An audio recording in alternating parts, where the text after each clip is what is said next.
Vegetables are important and I kind of eat them. So I recently commented on an Ellen Fisher video, 15 foods I eat every week for a healthy pregnancy. And I said that maybe I would do one of these because it's fairly different from hers. First, this is my third pregnancy. I am very close to done. I'm about 34 weeks in. And I'm ready to be done. I feel really good. I love the way I feel when I'm pregnant. I don't, I typically don't have a whole lot of nausea either, although this third pregnancy was a little different for me that first trimester. But I just generally don't like being pregnant. It's not fun. It's not comfortable. There are fun moments, like when you first feel baby kick, getting the ultrasound, right? It's very fun. But for me, it is merely a means to an end. I'm not a fan. Bring on the artificial wombs. But again, my pregnancies have been uneventful. Nothing horrible has happened. My labors have been very, very easy. I have had an epidural with both of my previous pregnancies, and pushing for both took like 10 minutes. This one has been a little different. Again, the first trimester was really rough because I was actually nauseous for like 6 weeks, just all the time, and nothing seemed to help. Dizzy as well. And of course, I feel a little weird making a video like this because I think the implication very strongly is that diet plays such a huge role in how your pregnancy progresses. And while I do think it plays a role, I think it's as important as Ellen thinks it is. I think a lot of what I've gone through and how pretty uneventful my pregnancies have been have had really nothing to do with my diet. Final thing, first trimester just doesn't count. Like, I ate pretty much apples and peanut butter, a few other just processed things that I could eat. There were very few foods that I could handle. All of the healthy stuff I had been eating prior to that 6 weeks pregnancy were no longer an option. I couldn't do my bean and guacamole bowl that I was having and all that great stuff. No, it was cereal and apples and peanut butter. I'm sure many of you have experienced the same or will experience the same when you get pregnant. So just, do the best you can. Take your prenatal as often as you can. It's often very hard to do that because it can make us even more nauseous. The best thing for me was to eat something with it closer to the evening, not in the morning, and I seem to do better with that. But yeah, do the best you can. Speaking of prenatal, this is number one for me, which is supplements. I know it's not food, but like I said, talking about Ellen's video, you can't talk about a healthy pregnancy or a healthy pregnancy diet without talking about supplements, particularly when we're talking about vegans, because we need B12 and foods don't have B12 unless they're fortified with them. And there's no way you can have a healthy diet, pregnant or otherwise, without getting an essential nutrient. B12 is an essential nutrient. I take a prenatal that has B12. It also has iron, also very, very important. Iodine is another one that's very important that you might not be getting enough of, particularly if you're not using iodized salt. Again, I like to take my prenatal later in the day, so like with my dinner, sometimes with my lunch. DHA is another possibly very important one. I like to take that because of the fairly weak conversion of ALA to DHA. I'll talk about ALA and omega-3s in a minute. D3, my prenatal doesn't have a whole lot of vitamin D,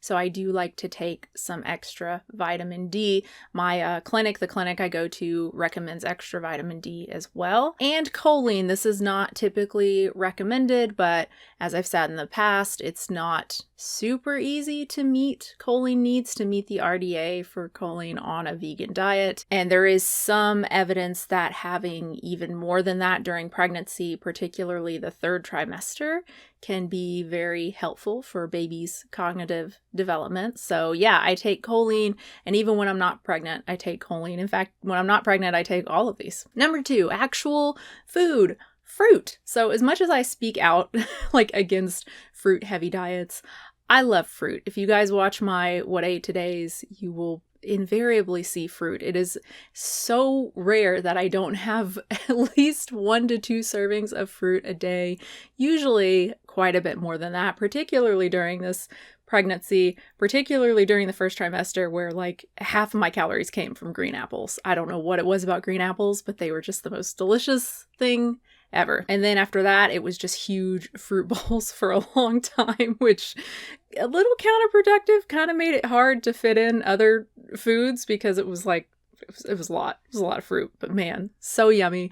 My cravings for fruit have died down somewhat, so I'm not having the giant bowls of fruit anymore. Although occasionally I will eat like 5 or 6 mangoes in a sitting if I have that many that are ripe. But yeah, fruit's delicious and healthy, fiber, antioxidants, vitamins, you know, all that kind of stuff. Don't worry about the sugar.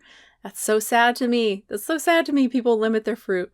Oh. It's great for improving iron absorption too. If you have strawberries, oranges, cantaloupe, stuff like that, that has vitamin C. Really great to eat with a peanut butter sandwich, something like that, that has iron in it. Omega-3s, this is another one that Ellen had on her list. She just limited it to seeds. I would also include canola oil. I use canola oil a fair amount. I love it on popcorn. I just use the spray. We do the air popped popcorn in this really super cheap air popper that we've had forever. It turns on when you plug it in. Like that's how bad it is. Like it doesn't even have an on-off switch. You plug it in and it turns on. What? Spray some canola oil on there, some salt, make sure it's nice, really, really fine, like popcorn salt or sea salt that you've, blended up. Nutritional yeast also helps if you blend up the nutritional yeast. So again, really, really powdery fine. Oh man. Hemp seeds, mostly in smoothies. Sometimes I'll sprinkle them on stuff, but for the most part, I'll put like a tablespoon in a smoothie for myself. I get I don't know what brand it is, some kind from grocery outlet that is so much cheaper than your like regular Manitoba or whatever brand of hemp seeds. The grocery outlet one, you cannot beat that price. I think it's like $10 for 24 ounces. It's ridiculous. Flax, mostly if I'm doing oatmeal or making some kind of like no-bake cookie thing, I'll put some ground flax in there. Chia seeds are good too. I mean, we have so many in the fridge, but I just like don't like them. I don't know what to do with them. Walnuts also, partner just eats walnuts all the time. Not my favorite nut. Pretty bitter. Soy milk, specifically calcium fortified soy milk. So again, we're kind of talking about supplements. Really, really important to get enough calcium, and I do not eat nearly enough specific greens to get enough calcium. So I really need to have some sort of calcium fortified drink or something. And soy milk, specifically the silk unsweetened, fits the bill for me. It also has a good amount of protein, has a decent amount of omega-3s as well. I use it in my coffee, and I also use it with cereal. I very rarely just drink it straight. I never did that with like cow's milk either. I don't like to drink milk. Ugh. Now, there's a huge problem that I'm so bummed about. A few weeks ago, we got one of our silk soy milk half-gallon containers, and it tasted wrong. I put some in my coffee and I was like, oh, maybe I'm crazy, but like it tastes really, really beany, which is the reason we buy the silk soy milk. It doesn't taste like that. Whatever flavorings or whatever they do, it's got a reduced soybean taste compared to any other soy milk I've tried. But this one did not. So I was like, okay, maybe I'm crazy. And then later partner tried it and said, yeah, it tastes wrong. It's like, okay, crap. But then the other ones we had tasted fine. It was like, okay, maybe this was just a weird one-off thing.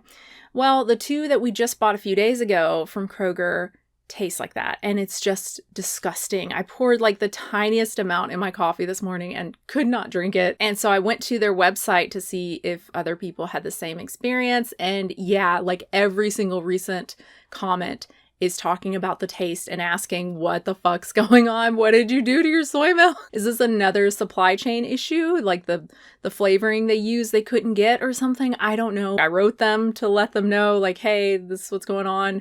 Your reviews say the same thing. Like, please fix this, or yeah, we're gonna have to find a new brand. Anyway, olive oil. So this is definitely not one that Ellen would have had on her list, or the fortified soy milk. I cook pretty much everything in olive oil. Occasionally I'll use coconut. No, I really don't. I don't know why I said that. I never use coconut oil for cooking. I always use olive oil. It's good for sauteing. It's low in saturated fat. It's got some vitamin E, some vitamin K, and it just makes everything better. Again, whatever you're sauteing, it's not the same using water. It's just not, roasting some vegetables. It's just not the same without a little bit of olive oil. And also my kids are often eating these foods as well, and I really don't want them eating like low-fat stuff. Speaking of vitamin E, sunflower seeds. So it's surprisingly easy to get too little vitamin E on a vegan diet, particularly if you're eating low fat or just like not eating a lot of nuts and seeds. Sunflower seeds in particular are a really terrific source. 1 ounce has about 50% of the RDA. Also has a lot of selenium, and it's like my greatest talent. You know, some people can do the cherry stem twist with their tongue or whatever. Well, I can deshell sunflower seeds with my mouth, hands free. It's really nice because then your hands don't get all spitty and pruny, and you can still play video games while you're eating sunflower seeds. Priorities. More nuts, more fat. I do not limit unsaturated fat while I'm pregnant or when I'm not pregnant. As many of you guys know, I eat a whole lot of fat because it's very, very yummy. I eat a whole lot of peanut butter because it's very, very yummy and very convenient. Not the natural runny kind, which is just gross and sad. I eat just the regular old, slightly sweetened stuff. I get the Kroger brand that's nice and cheap. I get it in a giant container that really doesn't last me that long. That's one of those things that drive me nuts. When people are like, specifically, get the natural peanut butter, don't get the regular peanut butter that has sugar in it.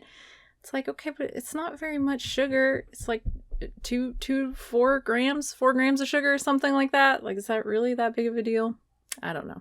Point is, I've been eating lots of peanut butter sandwiches. I've been eating lots of crunchy peanut butter, actually. I go back and forth, and right now it's crunchy time. It's pretty much always my go-to. This and cereal, right? If I need to eat something like substantial but really quick because I need to get back to whatever it is I'm doing, it's a peanut butter sandwich with some strawberries, orange juice, something like that, again, to help with iron absorption, or a bowl of cereal. I'm realizing I probably should have put cereal on this list. I mean, I guess I mentioned it with soy milk, but yeah, I eat cereal a lot. I think my favorites are the Kashi peanut butter. Delicious and good amount of protein. Life, the cinnamon and the regular Life. I mean, I like fucking Captain Crunch and all that stuff too, but I try not to buy it. I try. Avocado, another one from Ellen's list. You know, sometimes I love avocado, sometimes I don't. There's that taste, and sometimes, oh, that taste is so good, and sometimes it is absolutely vomit inducing and I cannot eat avocado. But man, this pregnancy, I've been eating a lot. I've had half of an avocado, I don't know, most days over the last few months, mostly on like a salad, you know, tomato, cucumber, lettuce, chickpeas, tofu, stuff like that, on top of a burrito bowl, that sort of thing, in a burrito. Not avocado toast. No, that actually sounds really gross to me. Weird. Protein pasta, pretty much the only pasta we use anymore. I rarely ever buy just whole wheat. I always get the Barilla Protein Plus or the Bonza chickpea if it's on sale. Sometimes I'll get some of the lentil-based ones, but those really just take forever to cook. And once they cool, they like firm back up. We did recently try, it was at Grocery Outlet, again, on sale. Otherwise, I think it's crazy expensive. But it was like edamame and mung bean fettuccine. And it wasn't good as pasta. It was more kind of like thin tofu, like tofu skin or something like that. So partner made this dish where he cooked it kind of dry with a bunch of other stuff in the pan. And it was much better that way than like as a pasta substitute. I cook pasta, 1 to 2 times a week. My 5-year-old is always asking for it. Sometimes spaghetti with your marinara. We do the Trader Joe's tomato basil and some sort of meat alternative, or it's something creamy, either just like a cashew based thing or a carrot potato kind of thing, or oh my god, recently I made a really good one. Oh, it was so yummy. But yeah, it's just another super convenient food with a good amount of protein that the kids also like. Well, my 3-year-old's actually not a huge fan of pasta, which is just what?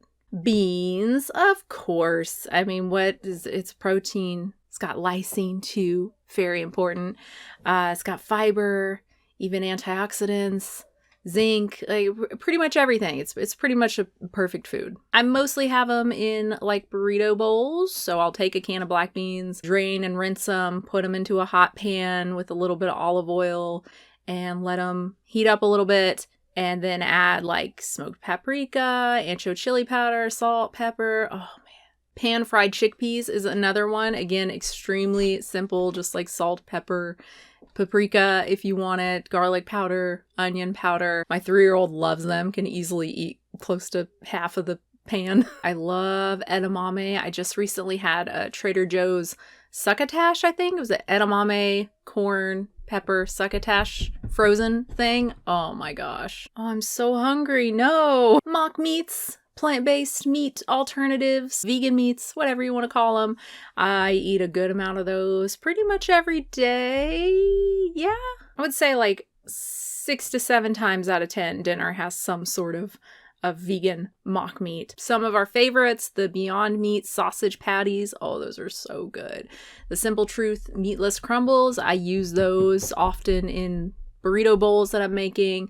The Incognito tenders, those are probably our favorite tenders. Well, the Gardein Ultimate are so fantastic, but they're too expensive. It's very convenient, especially having 2 little kids. It's very, very helpful when there's time I just feel like crap, or, you know, again, having lots of contractions and really don't want to be walking around more, or having lots of pressure down there and it just feels awful moving around, standing up. So it can really help to just like, okay, all I have to do is get a few things out of the freezer and heat them up and we're good to go. We've got like tenders and vegetables. All right. Also for me, it's an easy way to get more protein, and we do need more protein during pregnancy. Protein powder. Now, I actually haven't eaten a whole lot of protein powder during this pregnancy. It's just been cold most of the time, cold and wet, and I don't want a smoothie. I don't want to be super cold. So yeah, but I have been using it more lately now that it's warming up. Probably be having a smoothie pretty much every day. And I also use it when I make pancakes or waffles, which I do about every week. I'll make some protein pancakes, protein waffles from Protein Ninja. Vegetables are important and I kind of eat them. The ones that I eat consistently, cucumber and tomato and red bell pepper. So like kind of vegetables. I was having romaine every day, again in my salads with my burrito bowls, but I think I'm over that now. The aftertaste was getting to me a little bit, that like green, grassy kind of, nah. Broccoli, oh man, I haven't even tasted broccoli in like who knows how long. Carrot, I do eat, I guess, fairly frequently. Fruit snacks. So these are important because they help me take my supplements.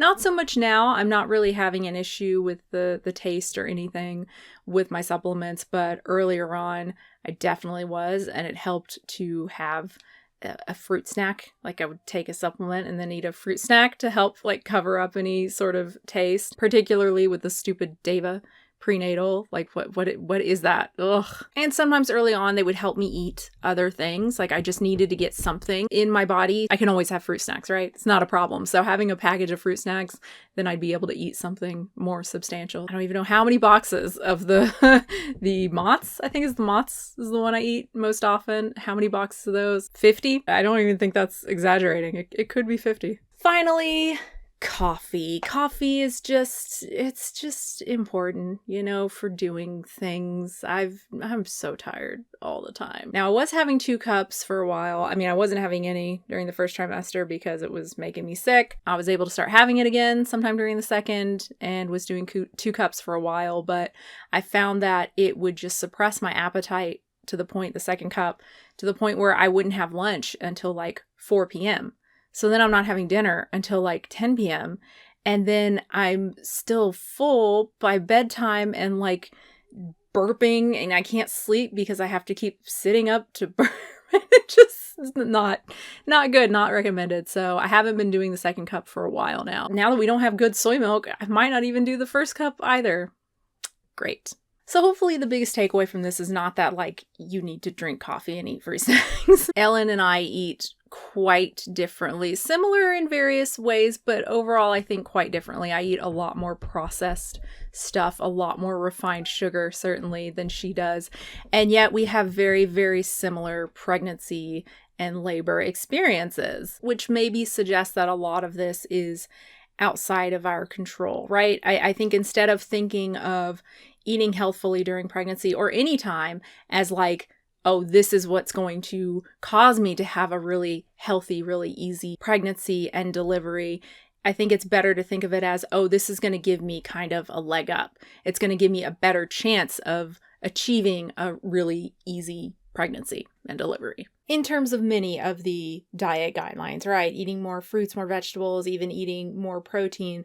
Obviously, there's things, again, like B12 that can really fuck up your pregnancy and fuck up your baby if you're not getting enough B12, not getting enough folate within those first 6 weeks or so. So eat healthy the majority of the time, manage your stress, take your prenatal, go to your appointments, get your shots, but also realize that a fair amount of this is probably genetically determined and really has nothing to do with diet. Just because you eat perfectly your whole pregnancy doesn't mean you won't end up in hospital in need of an emergency C-section or in hospital trying to delay preterm birth. And just because you eat whatever you want doesn't mean you can't have a totally uneventful pregnancy and a perfectly healthy baby. Like if many of the women in your family were diagnosed with gestational diabetes while they were pregnant, you're at a higher risk of developing it yourself during your pregnancy, no matter how well you eat. I mean, I've eaten so many full bags of Sour Patch Kids, and I don't mean the bag, I mean the bags.